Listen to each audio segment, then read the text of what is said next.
जयपाल की मृत्यु के बाद उसका बेटा आनंदपाल ने एक अलायंसेस फॉर्म करी और ये अलायंसेस उसने उज्जैन, ग्वालियर, कलिंजर, कन्नौज, दिल्ली और अजमेर के रूलर्स के साथ करी। ये सभी रूलर्स की कंबाइंड आर्मी ने जयपाल का साथ दिया महमूद गजनी के अगेंस्ट वॉर करने के लिए। Both the armies met in Waihind near Peshawar और यहाँ पर लगभग 40 दिन तक ये वॉर और ये संग्राम चलता रहा।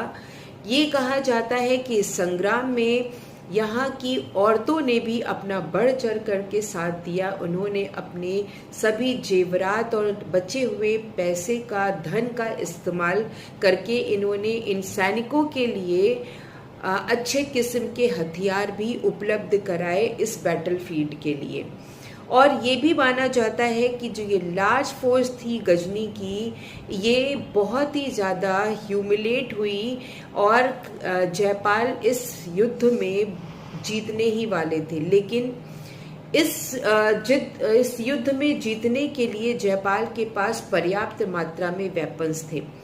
और अब अगर हम बात करते हैं यहाँ के राजाओं की, वुमेन्स की बारे में, तो कहा जाता है कि सेंट्रल एशिया से आने वाले जितने भी रूलर्स थे जिन्होंने देश में सिर्फ यहाँ पर उन्होंने आक्रमण ही नहीं किया बल्कि हमारे हिंदुस्तान के रूलर्स की, राजाओं की बहू बेटियों के साथ बहुत ही अभद्रता का व्यवहार किया।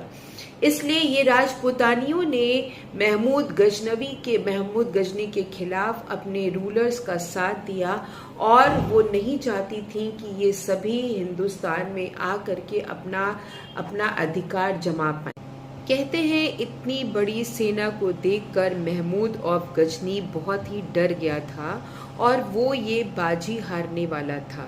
लेकिन कुछ ऐसी घटना हुई जिसके कारण जयपाल जीती हुई बाजी भी हार गए, क्योंकि इनके इस संग्राम में जो हाथी बैटलफील्ड में आए थे, वो हाथी जाने किस वजह से अपनी ही सेना को रौंदते हुए पीछे की तरफ भाग रहे थे।